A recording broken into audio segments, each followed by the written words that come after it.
This is Chat 62. Today's a special day.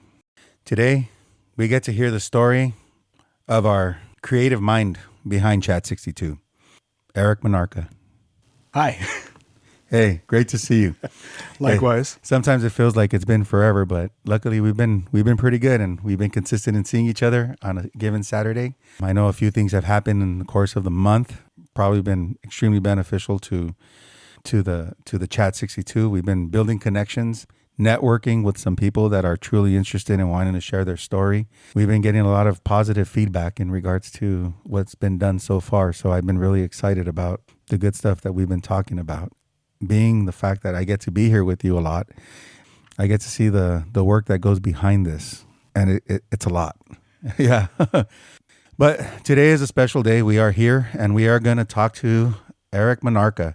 I'm excited because 3 years ago, or it was around 3 years ago, right? We had this conversation about this idea, and it was May 2021. So yeah, almost 3 years. Almost 3 years ago. At the Bicycle Casino. At the Bicycle Hotel and Casino, having dinner with good old Juan, and we were just having a great old time. And the idea came about, and next thing you know, within the past year, we're here and we're capturing stories. So oh man, it's been a journey. What's your thoughts so far of what we've accomplished?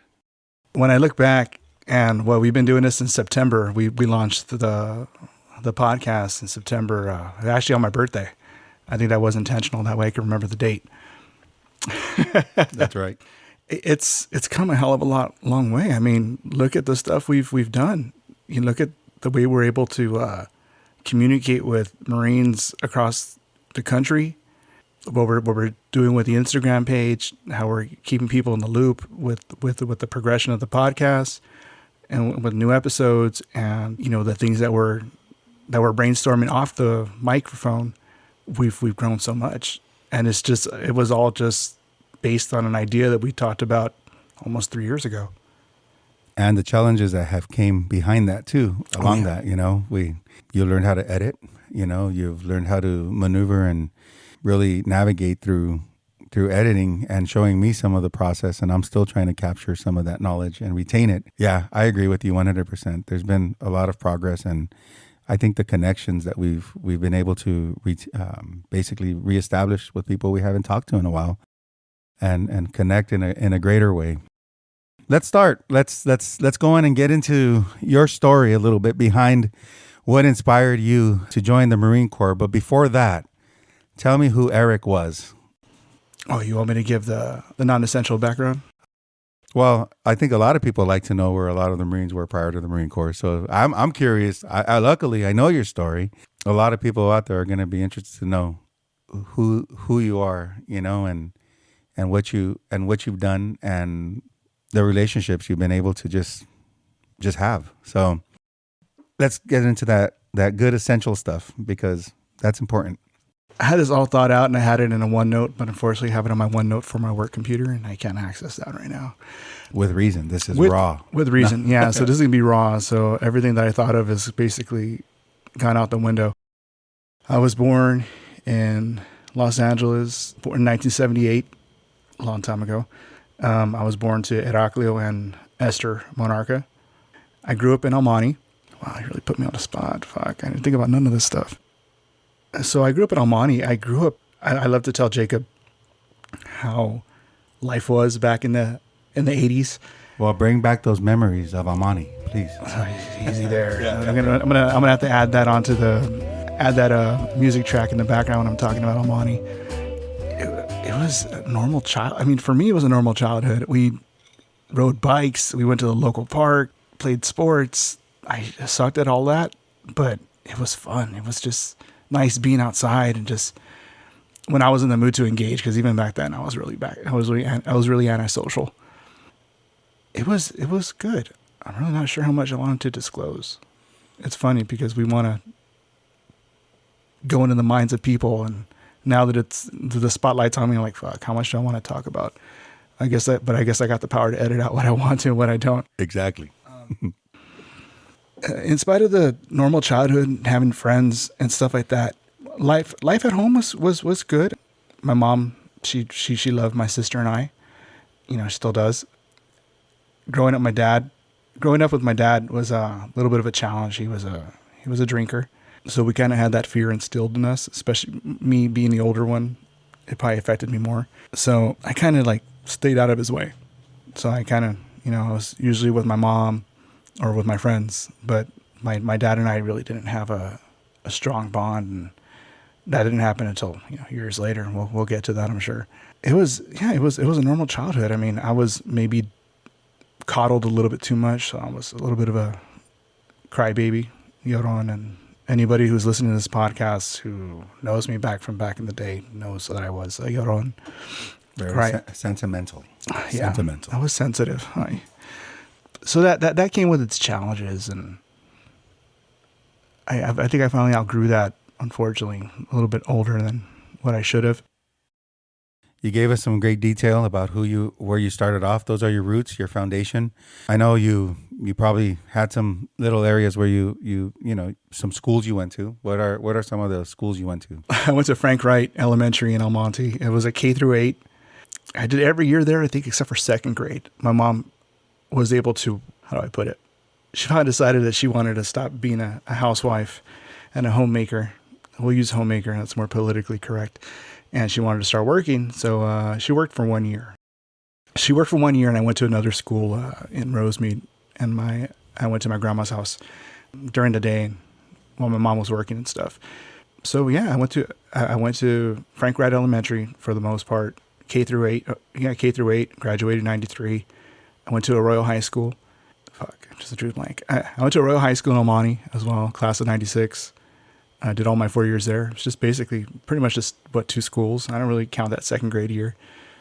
Was there anything that you did during those time frames that, like extracurricular? You said you did sports. I mean, you played regular sports, I guess, with people. Yeah, like with people. park, I wasn't really, I was, and I know you see it now. I was extremely antisocial. I came out. What? No way. No. I know, right? It's hard to believe I wasn't a social butterfly. No, I wasn't really into like the team aspect of doing sports or anything like that. I was just GP. I was general population. You went to a Royal High School, graduated class of 1996. When was that spark or that interest that motivated you to possibly join the military?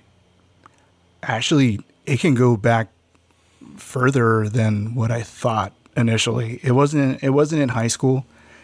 It kind of crossed my mind when I was younger. My grandfather served in World War II. He served in the Army. He was a medic. He was part of the medic corps, I believe. He served in the European theater in Europe. Yeah, he was in Germany and France, as far as I know, and England. He would tell me stories about his time in the Army while we would lay down underneath, I think it was a walnut tree out in the backyard of his house. And I think it may have been planted in me during that time. And I was, I don't know, maybe 8, 9, 10 years old, something like that. So it may have been, that seed may have been planted in my mind as early as then. As the older I got, I realized there was a maturity level to me that I hadn't quite hit, that other people were hitting. I was like, maybe it's time to grow up a little bit. And a buddy of mine, Jimmy Camarena, Corporal Jimmy Camarena, he decided, low key, he joined the Marines. He enlisted, and I didn't find out through another buddy of mine, Robert Houston, that Jimmy had joined. I'm like, damn, he didn't even tell anybody. Like, he kept it really low key.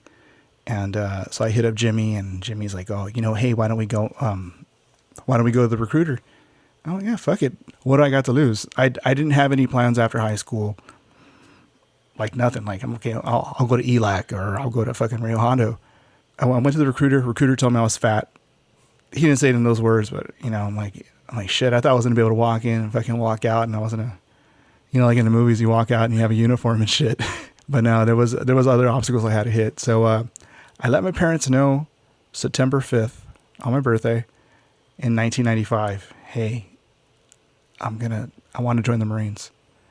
And my mom cried. Oh, yeah. My dad just like, oh, yeah, usually. Yeah. And I don't think my dad believed me because he knew how I was. I was soft, basically. I always felt that I always had to prove that to him. you know, that, hey, I can be who you want me to be. But I think this was like the ultimate, like, this was the trump card. Like, fuck, I'm gonna join the Corps. I know there was weight to lose, and I dropped a ton of weight. I think I dropped about 50 pounds. What did you do? And I guess that's a struggle that you had going in. Yeah, that was a struggle. Was the weight? And still is. What was the weight before then? Like, where were you at there? And you said you had to drop 50 pounds. So what was, if you don't mind sharing, of course. Yeah, of course. Shit, it was actually more than 50 pounds. I was 260. I had to meet a weight requirement. I think the initial dep in, I think I had to hit 210. So yeah, I dropped about 50 pounds. And then to ship out, there was a ship out weight I had to hit was 192. So I think it was a total of 68 pounds or something like that. 58 pounds I had to hit. Wow.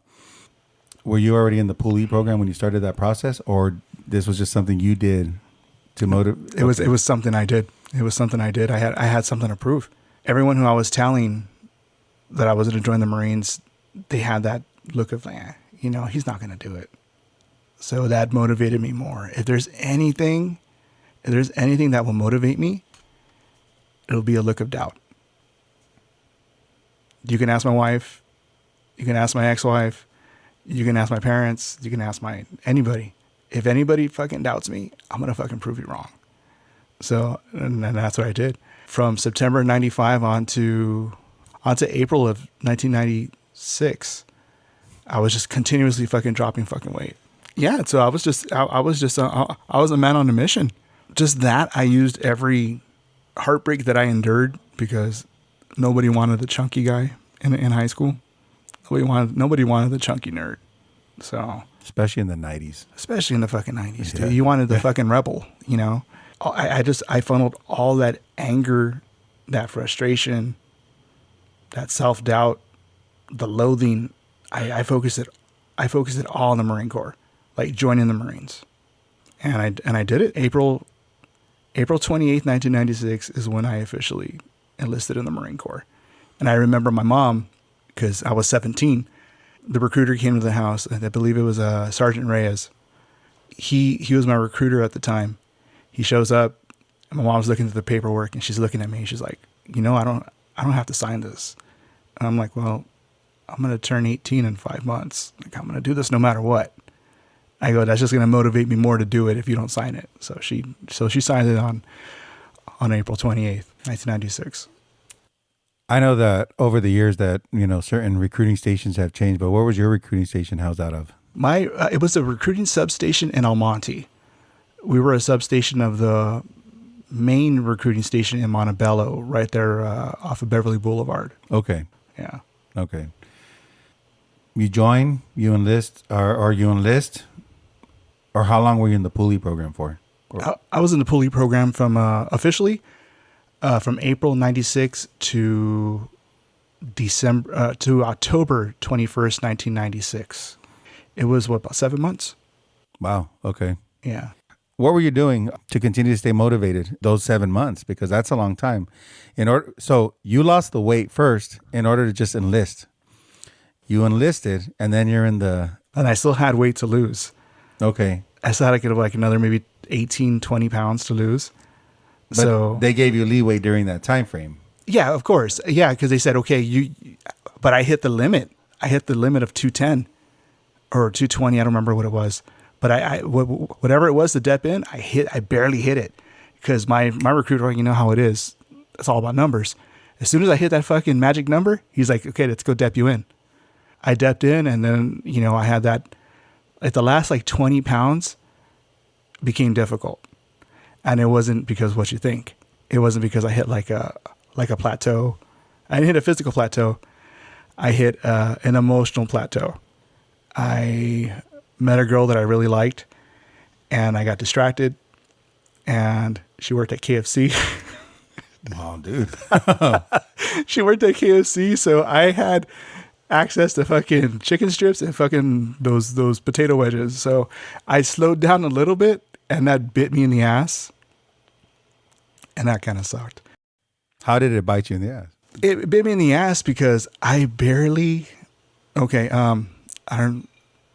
I struggled over the summer, you know, from graduation. I think I was like 220. So I I don't remember what I was when I graduated from high school, but I had dropped a bunch of weight. Summertime came. I knew it was my last summer as a civilian.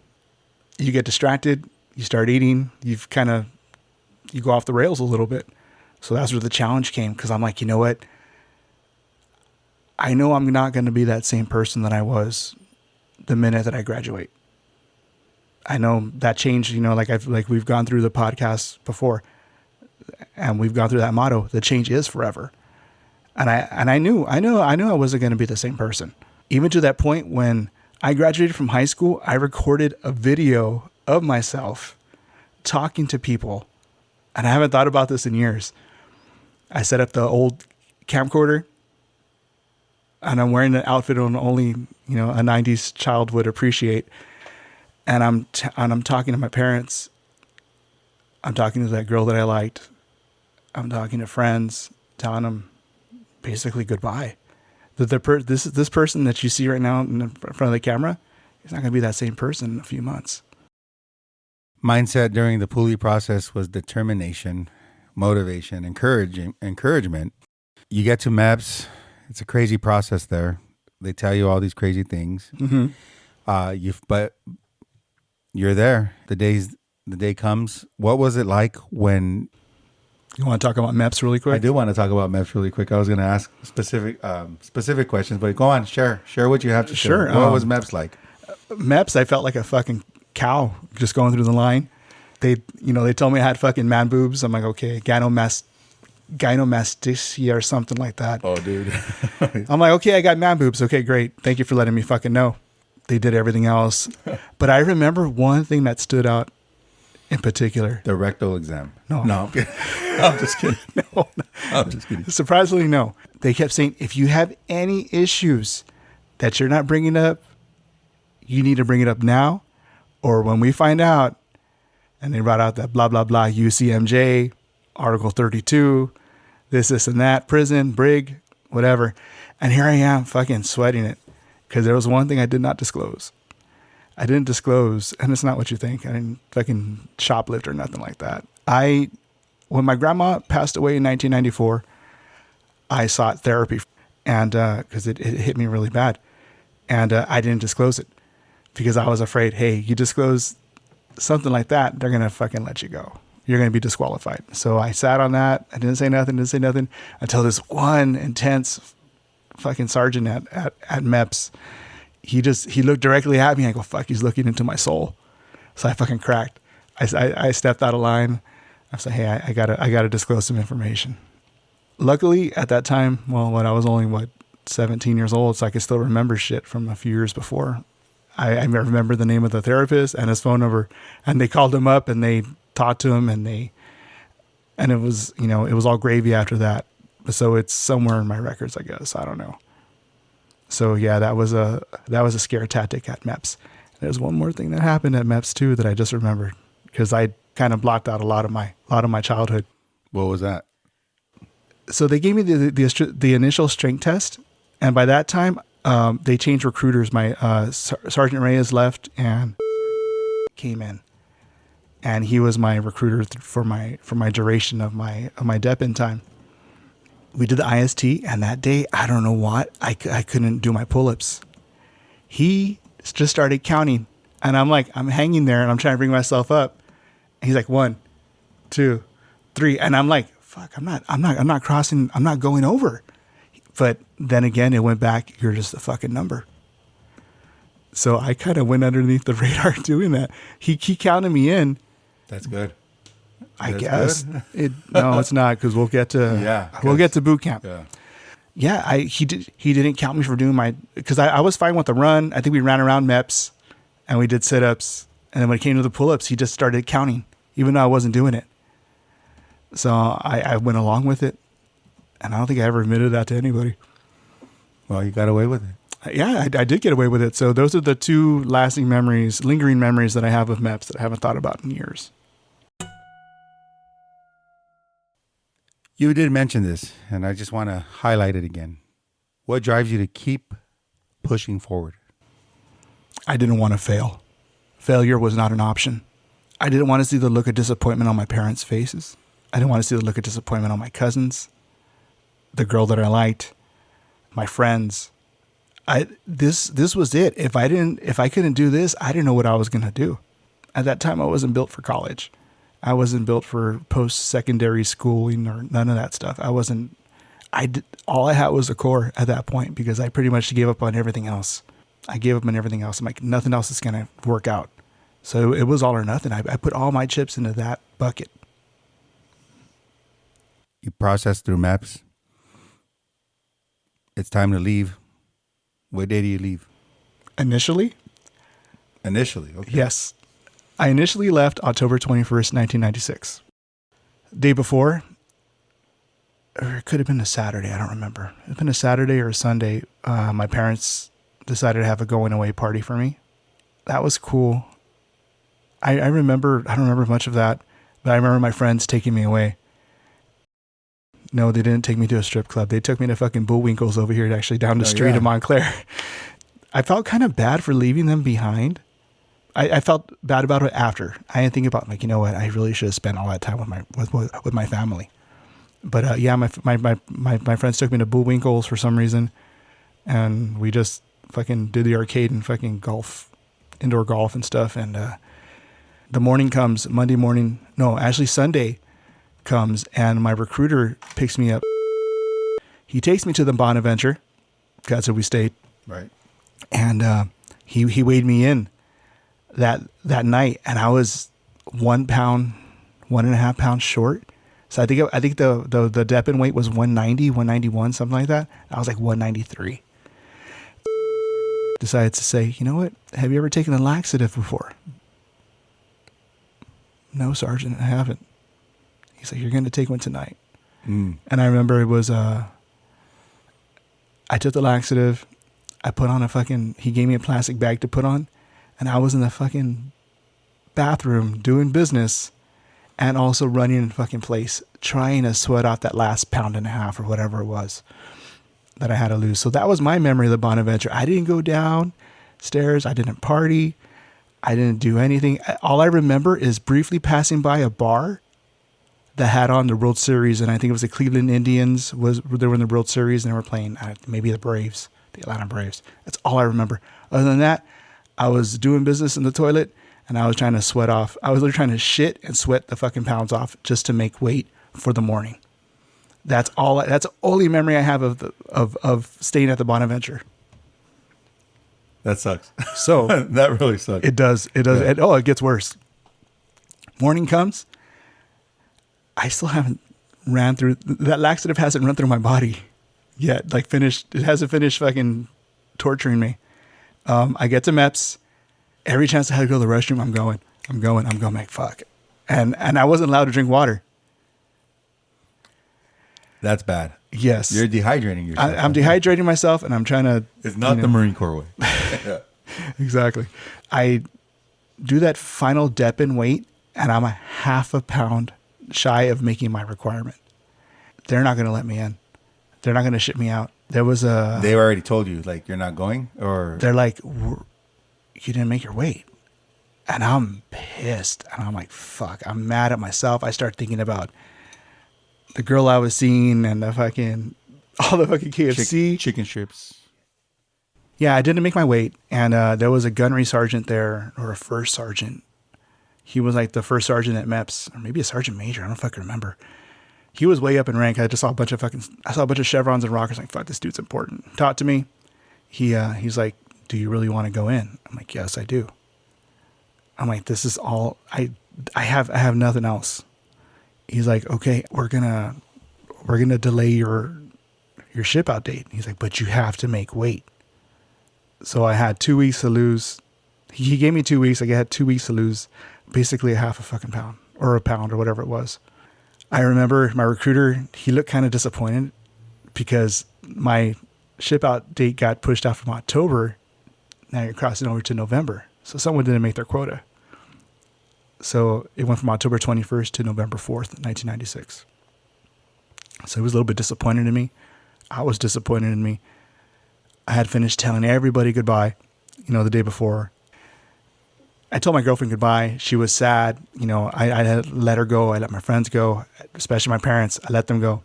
Next time you're going to see me, I'm going to be a Marine.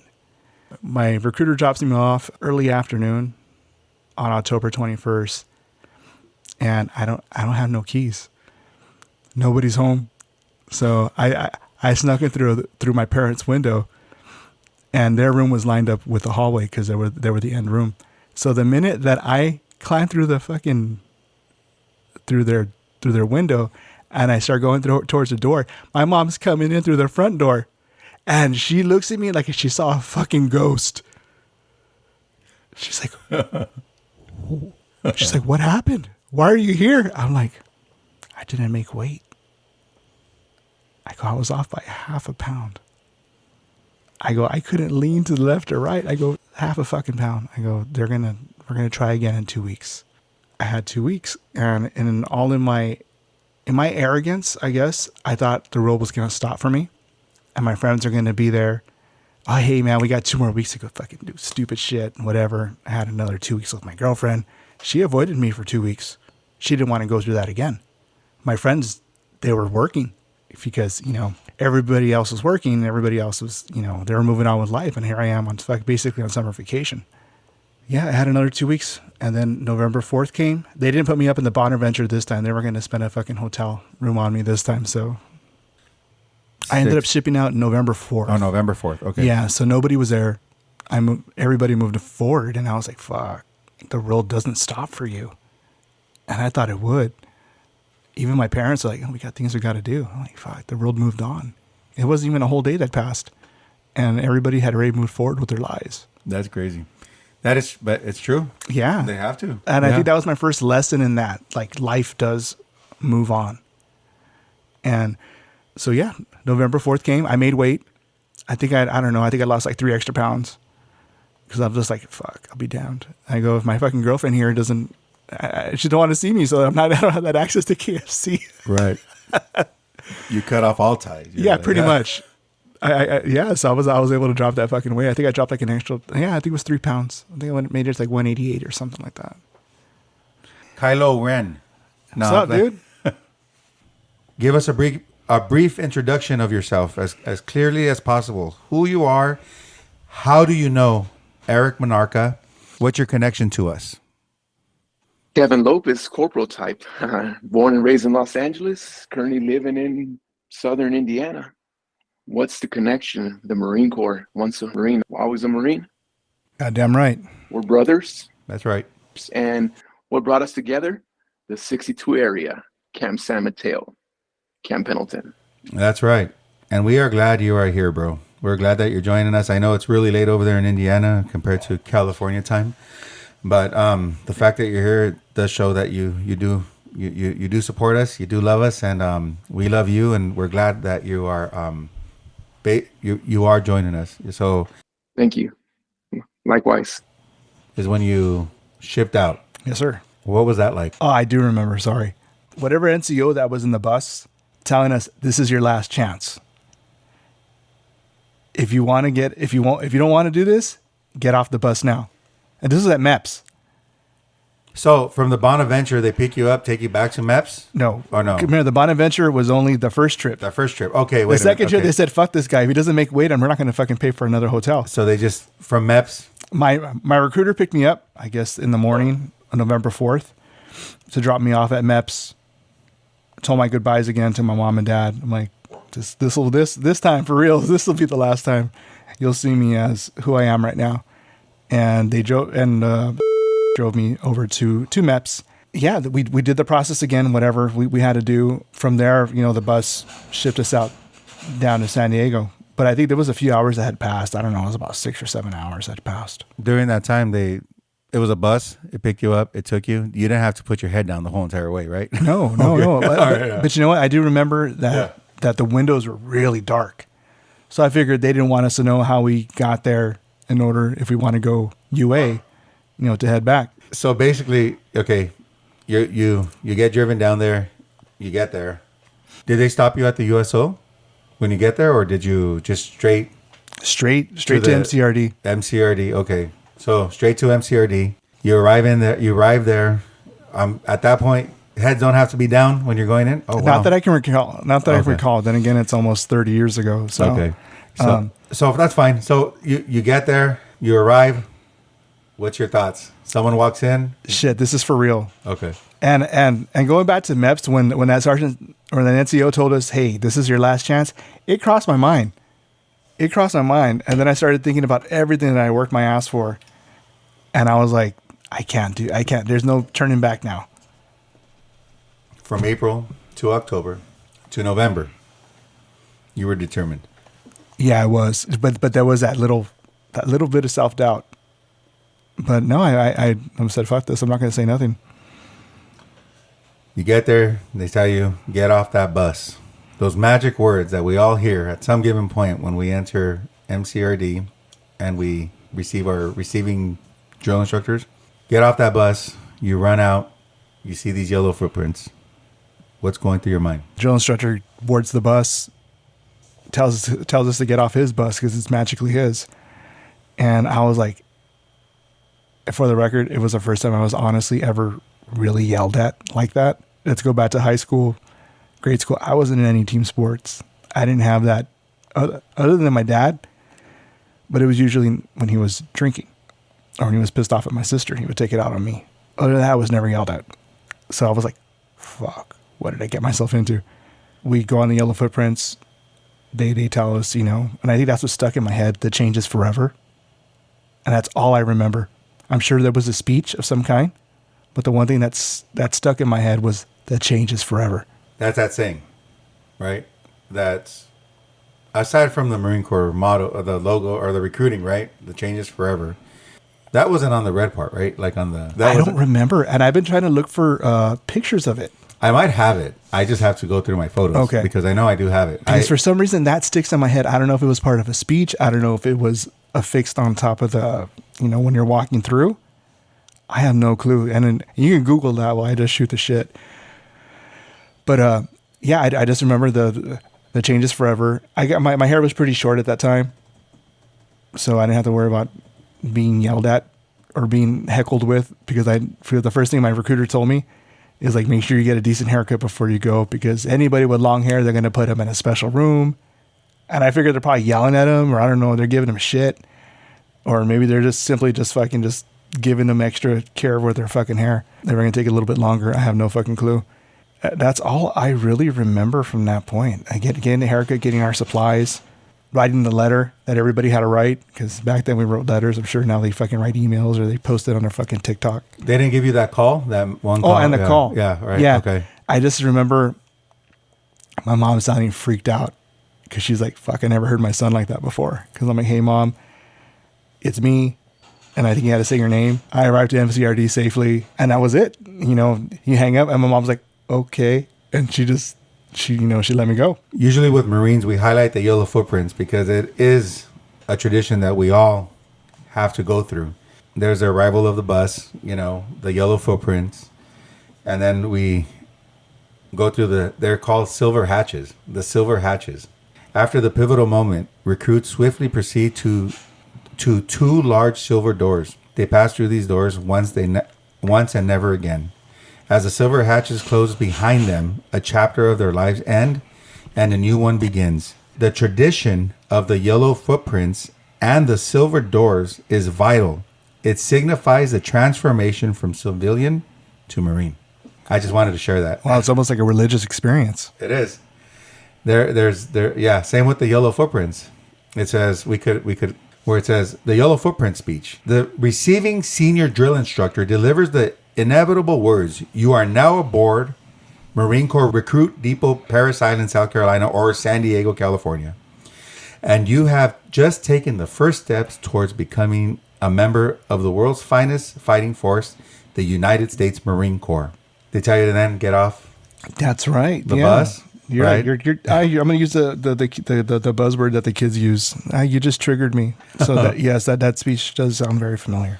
Right. So standing on those yellow footprints, recruits receive a brief on how to stand at the position of attention, the difference between civilian laws and the Uniform Code of Military Justice, UCMJ, what it truly means to be a Marine, and the legacy of countless Marines who stood on the same footprints before them. It's all tradition.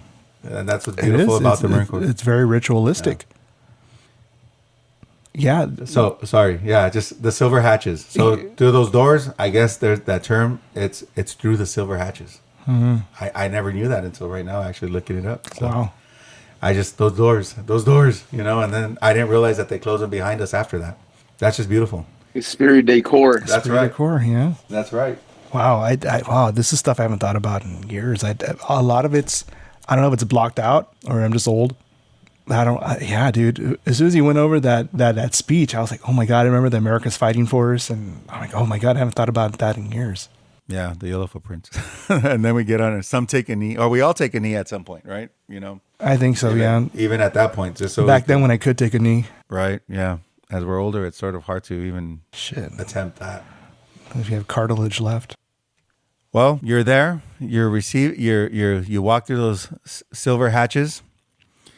They shut the doors behind you. You start the process of becoming a United States Marine. What was your boot camp experience like? There was that, we had the receiving week. I remember my weight was already an issue and I already got singled out. I don't remember. I think we were doing the IST, the initial strength test. This one drill instructor kept saying, portholes. Hey, you, portholes. I didn't know what the fuck portholes fucking meant. Back then, I didn't know what the fucking dude with glasses. He's like, hey, you fatso. My instinct, I turned the fuck around. Of course, he's fucking talking to me. And he's like, how much do you weigh? And I'm like, I weigh 180, whatever. I was already under the weight. He goes, He's like, we'll see about that. I'm like, fuck, man. They already fucking singled me fucking out. That's your first within the week? That's receiving week. Receiving week is intense.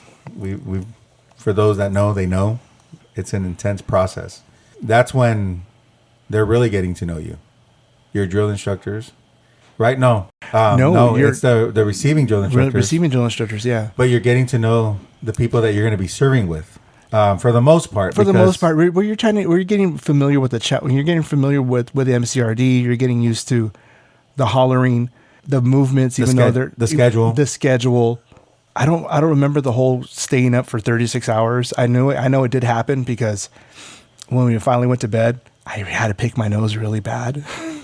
And I know it's disgusting, but I went in and I couldn't because it was just a buildup of mucus. Because remember, they're like, don't touch your face. Right. And I had to pick my nose really bad or blow it. And I couldn't. And I finally did. I'm like, fuck, I can't get in. It's disgusting. It was so clogged. Yes, it was so clogged. Or was it because all the tears you shed and it just sort of built? No, I'm kidding. No. So receiving week's over. They called you out. You get assigned to your first platoon. Yes. Which is? My first platoon. Oh, no. My first platoon. Wait. Yes. Sorry. Yes. Sorry. No. Sorry. I shouldn't have said that. Because, you're right on fucking target. My first platoon. See, I listen. Okay. So my first platoon was Echo Company. And I took the IST and I didn't pass. So what happens when you don't pass? IST, initial strength test. And I'm going to be totally transparent with my whole experience during the Corps. PCP, Physical Conditioning Platoon. Come on. We know what it is. Yeah, we could edit this out. I don't care. I don't give a fuck. They all have terminologies for certain things in the Marine Corps. We have acronyms for everything. Yeah, acronyms are key. And PCP, they really wanted to put it in you and made you feel really bad if you were a part of that. Yeah. And what they would say, instead of Physical Conditioning Platoon, they would say Pork Chop Platoon. Which sucks. It really did suck. I was pissed off at myself. I was like, fuck, how long am I going to be here for? But you know what, though?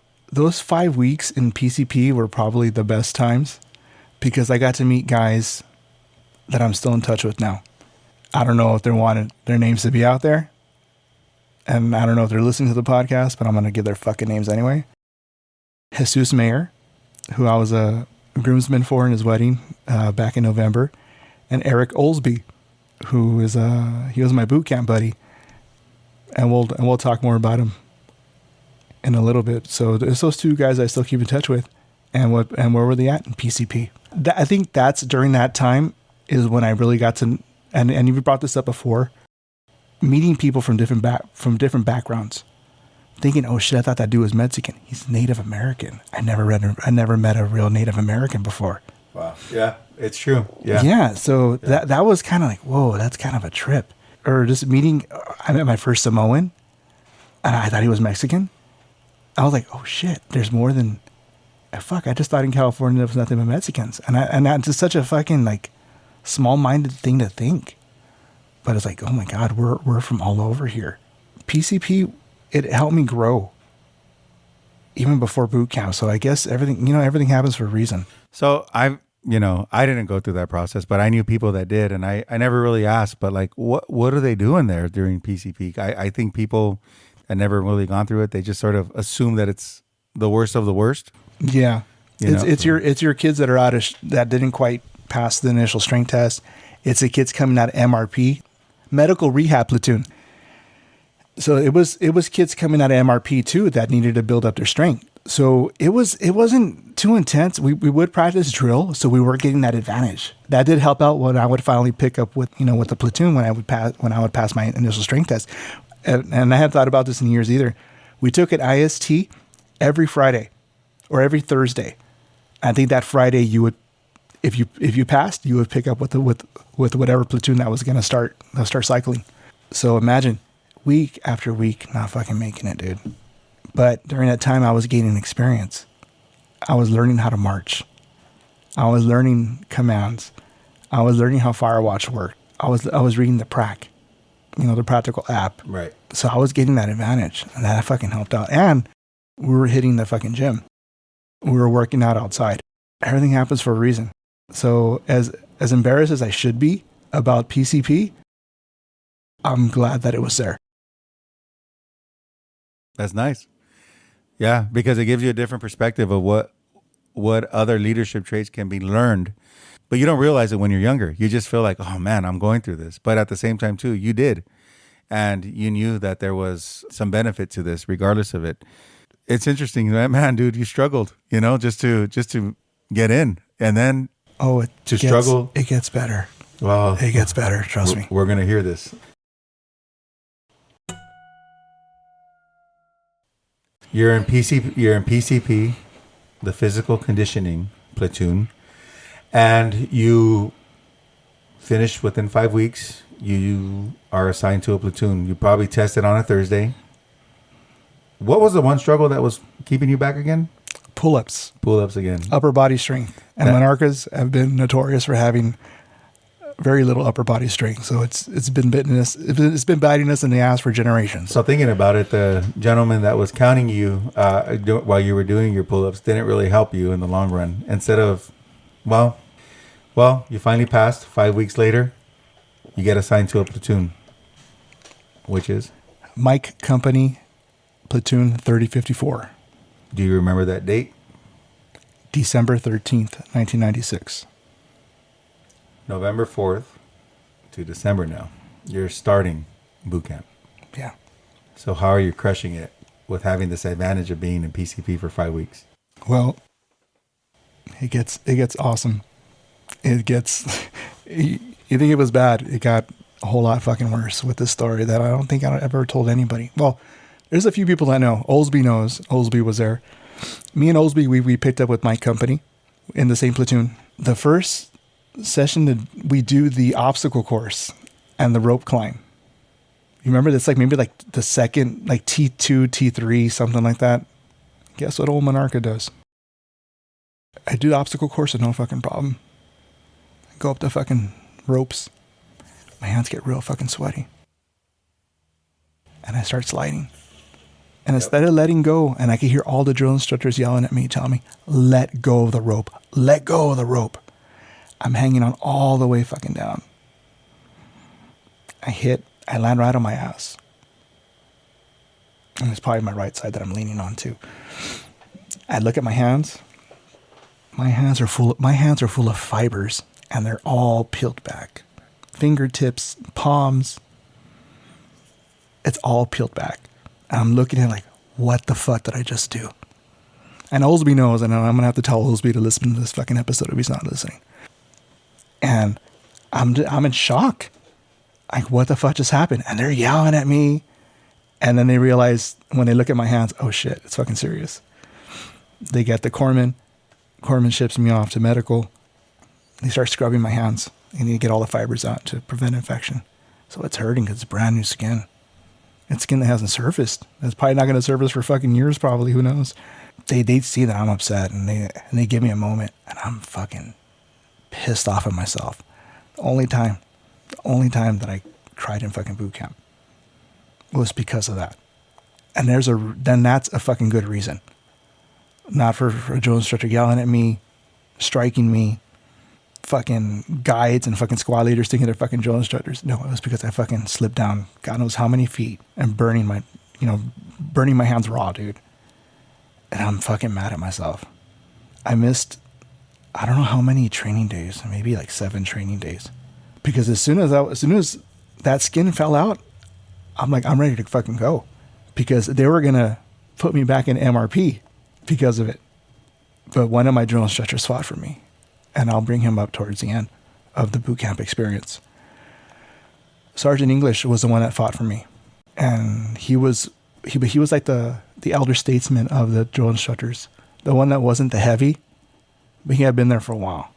And he fought for me as soon as my wounds didn't heal. So I was taping shit up still. Learning drill, doing PT, whatever. So I was, and my hands eventually recovered, but I don't even remember how long it took for those wounds to heal. But whenever I talk about it, I can still feel it. I can feel every fucking finger, like the palms. I could feel exactly where it happened. And it's been 28 years and I could still fucking feel it. If that's not PTSD, I don't know what fucking is. Similar experience happened to me. Not as high as you, but I know that feeling.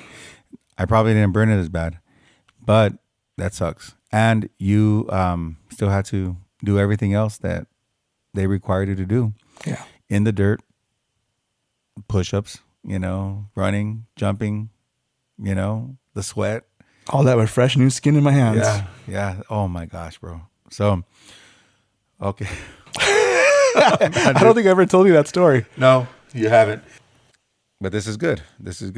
So you're in boot camp. The time comes. We go through our process.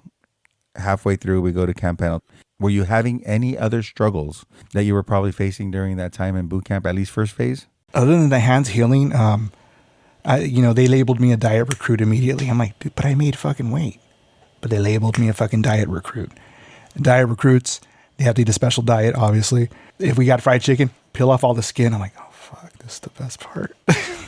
No juice, only water? No juice, only water. So I think that's why I can only drink water now, and I really don't mind not drinking juice or soda.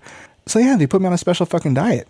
But that also benefited me too, even though I was borderline, fat or whatever they considered overweight. By the time I was done, and I don't want to jump ahead, but I'm gonna just for this, I dropped down to 165. I dropped another 23 pounds or whatever it was. That was during the 5 weeks?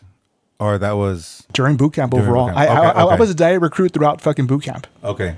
It wasn't until they fucking weighed me and realized, oh fuck, he's dropped a lot of fucking weight. Let's take the diet tag off of him.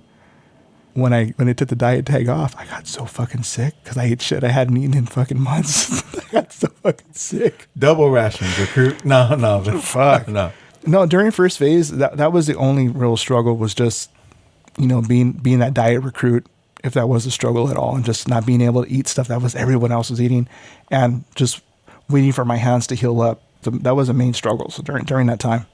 Or leading into phase 2, how were you crushing it there with all the struggles you've already faced?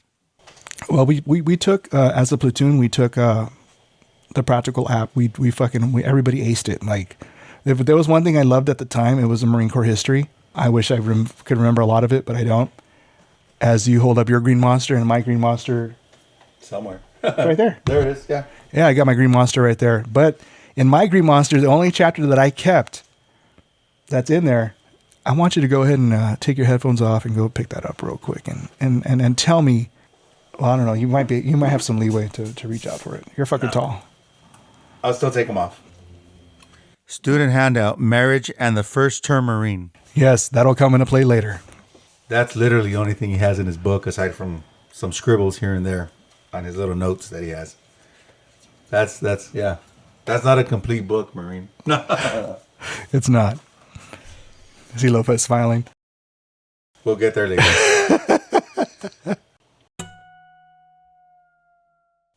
Phase 2, we're learning new things. We're definitely I was learning drill. We're learning the rifle drill. We're learning the marching drill, practical app. What else consisted of second phase? Did we go to Camp Pendleton yet? Yeah. Second phase was Camp Pendleton. Second phase was Camp Pendleton. All that was like, oh my God, we're fucking hiking now. Cool, I don't have to use my fucking hands. That was a relief. I mean, but then I was crushing it, dude. I was crushing the fucking hikes. Still that upper body was just a fucking issue, constantly fucking issue. So learning how to shoot. I never shot. Have you ever had a experience using a weapon before? Yes, I did with my grandfather. He liked to shoot the cats in the backyard because he hated cats.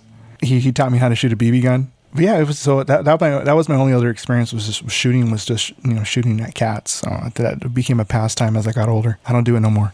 That's a good thing because you're an animal lover. Well, a bunny has been more of your support. Yeah, she's been my princess. Yeah, she's been my everything. When you're in there, did you have any opportunity to serve like in any leadership roles as a recruit? Surprisingly, no. I think the weight was a detriment to me. Yeah, and the glasses. It's just my image just didn't look strong. When I was in PCP, and I hate being this fucking person. I was being considered guide. Eventually, if I would have stayed, but I kind of, I lucked out, and I was like, oh shit, maybe this would be my chance to be, to show leadership. I wasn't a squad leader. I wasn't a guide. I was just general population. I was a house mouse for the most part. Yeah, I didn't have a chance at leadership during that time, but I had that advantage, because of PCP. So these fucking squad leaders, the guy that thought that they would act like drill instructors, you know those guys. I'm like, oh, fuck, I had worse, dude. No, you're fucking nothing. So I'd let them do their fucking stupid fucking spiel, and then I start talking like whatever senior drill instructor. I'm like, get off your fucking high horse. 1996 was a special year for the Marine Corps because the Crucible was introduced. Yes. Were you part of that? Yeah, I was. I was one of the first. I don't know. I've looked it up in Google to see when it actually was implemented, like an actual date, like a month and date. It just says 1996. 1996. So I'm assuming sometime maybe in the summer. So the Crucible was fairly new when I was with my company.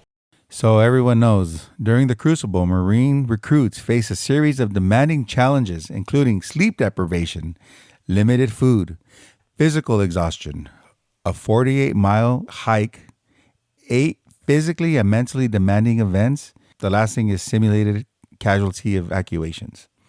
Those were all something that we all were introduced to as U.S. Marines. How was that for you? You've ever experienced stuff like that before? I know I didn't when I went in, so... Never have. I was protected growing up, and that wasn't my mom's fault. She loved me, and she parented the best way that she can parent, just like we parent our kids the best way we can parent. And we're learning every day, even as our kids grow, as they become tweeners, teenagers, young adults. We're still learning how to manage, how to parent. So she did the best that she could, and I have no regrets with how she parented me. That coddling, again, was a detriment to me because I wasn't around that team environment. That was all new to me. A lot of these kids, especially the ones from Texas, they love fucking football. They know that team mentality.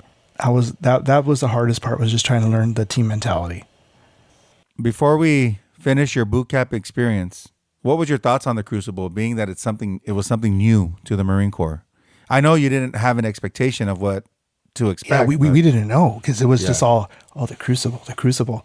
What is this thing? What is it about? What are we going to... It's supposed to simulate war. How much of war is it going to simulate? We didn't have an expectation. All the Marines that had already been through it, they were probably like an MOS school, or they were probably just barely getting to the fleet. So we didn't have a reference. One thing I want to touch upon, and I don't remember, I think it's the last big hike we do before the Crucible. I think that's the 15-miler? Yeah. Do you remember after the hike, they make you do the obstacle course? Right. And then the rope climb? Right. So we do that. Well, there's a few rope climbs, but the main rope climb is just straight up and down. Yeah. The other rope climb, of course, is straight up and down, but we're leading into like a wall or a something. wall or A-frame or something. So no, this is one where we. So this is your some PTSD that you're gonna have to face at this given point. Yes. Okay. Well, wait before we get there, because this is like during it. But wait, this is during the Crucible. Before this is the last big hike before the Crucible. Okay. It's not the Reaper. Okay. Because remember, it was like a 9, 11, 15 or something like that. We had to build up. Yeah, well, we were up there in Camp Pendleton. They built up hikes, and I don't remember what the number was, but the last big one. Right. The week before the Crucible. Right. We had to do that big one. Right. Yeah. And they I think maybe leading up to it, I think we did the obstacle course after each hike, but Sergeant English, drill instructor Sergeant English, wouldn't let me do the ropes until that last one. And I kind of did it without him. I guess I disobeyed an order. I finished the obstacle course, and I went up the ropes, and he runs up there to me. He's like, Monarca, you don't have to do this. I go, sir, I have to. Sir, this recruit has to. And I start climbing up the ropes, and I'm feeling it, dude. Feeling it. Get all the way to this fucking top, and I slapped that motherfucker. I slapped the top of the fucking, I guess, the plank. Platoon 3054, Senior Drill Instructor, Sergeant Cox, Semper Fi Hoorah, I don't remember what it was. Blood makes the grass grow, kill, something. Right? Yeah, blood makes the grass grow, kill. And and that's the first emotion I ever saw come out of Drill Instructor Sergeant English. Monarca, you did it, Monarca. Get the fuck down. I climbed down, hand over hand, and I came down. I swear, if he would have had a chance, he would have fucking hugged me if he could have. But he's like, you did it. He's like, get back in formation. So that was my crown. The Crucible was what it was, but my crowning achievement was climbing that motherfucking rope and conquering that son of a bitch. You lead to the Crucible. I'm finishing the Crucible to go up the Grim Reaper. You march down the Grim Reaper slightly, and you form up, or no? Let's get to the Reaper. Okay. Climb up the Reaper. Man, that thing was a motherfucker. Okay. That was a motherfucker. Like, I've done hikes now in my 40s. I still don't think they match up to what I've done at the Reaper. Maybe at Red Rock. But man, that fucking incline, I was like, fuck. Don't fall out. Get to the top. They do the ceremony. They give us the black Eagle Globe and Anchor. And I corrected myself to what I said before, where I didn't cry.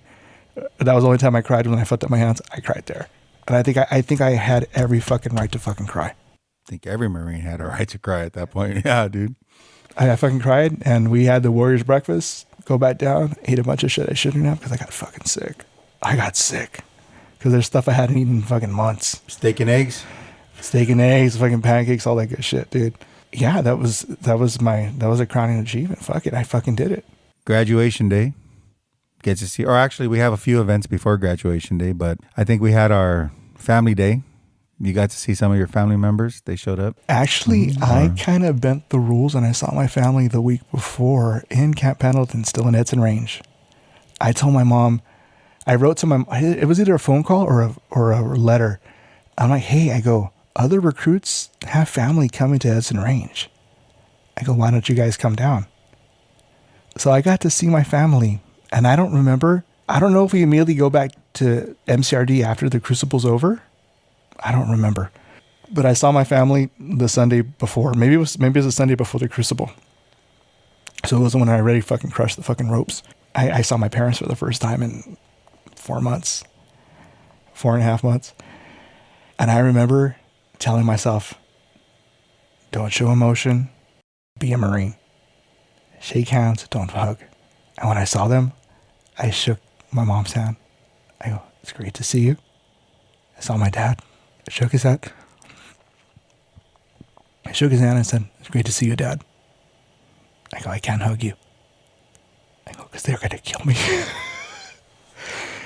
I'm like, I'll see you next week. Must have hurt. It hurt. It drove me fucking nuts, because that's all I wanted to do was just hug my parents. I wanted to hug them so bad. Like, I'm getting emotional just talking about it.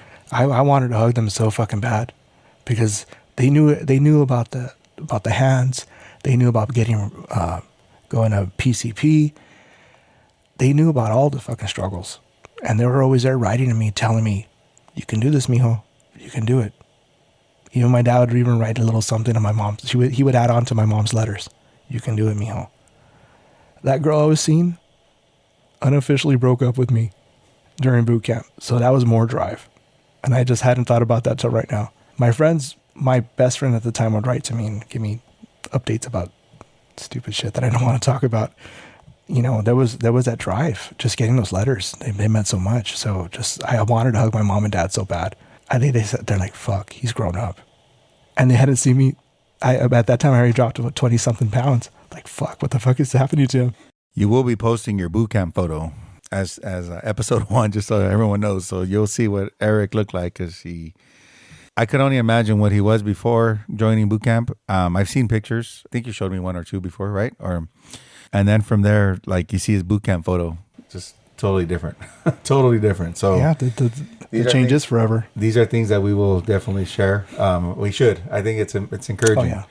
You see your family a week before. The week comes where you get to do some of the events. I'm sure your family came down. They supposedly they were there during family day, but I don't remember. I remember boot camp graduation, but I don't remember family day. And they swear up and down that they were there, but for some reason I don't remember. I remember meeting up with Olsby's family, and they're like, "Oh, come hang out with us," because they swear up and down they were there, but I don't think they were. And I went to go hang out with Olsby's family. We went to the bowling alley, and they were bowling for a little bit, and I'm like, I'm just gonna go back to the fucking barracks and just get my shit ready for tomorrow. Right. So I don't remember family day at all. But that's all I remember. So I don't think they were there. They swear that they were, but I don't think they were. What day did you graduate from boot camp? And what emotion were you going through? I graduated March 7th, 1997. March 7th, 1997. You went in November 4th, 1996. Yeah. 4.5 months. Not the traditional Marine Corps recruit training experience. And I think this is probably the first Marine that we're talking to that actually went to PCP and got recycled. So the emotion was like, I finally fucking did it. I remember doing the march and coming around when we do Eyes Right. And that's when everything fucking hit me. And I can still remember doing Eyes Right. And I could just hear, "Erik, you did it. Let's go, mijo." And I'm like, keep your bearing. Don't fucking break. They dismiss us. And I just see my parents running to me. And I fucking lost it again, dude. You know I'm an emotional person. Yeah, you are. So, yeah, it hit me again. I think there's a picture. Nothing wrong with that, though. Nothing wrong with that. I'll post a picture of me. And it's right after, we see our parents, and I'm fucking crying.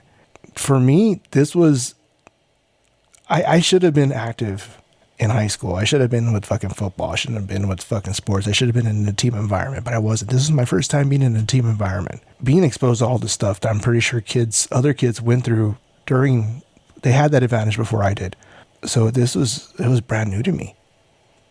It was brand new, and I didn't know I had my days I didn't know if I could adapt, but I did. You did. I did. Yeah. You did more. You adapted. You had a lot of challenges.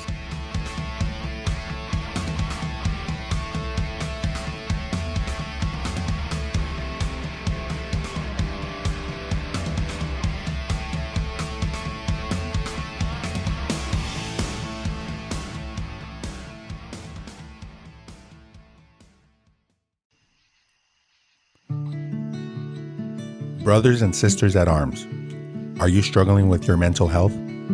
You are not alone. There is help available. The National Suicide Prevention Lifeline is there for you.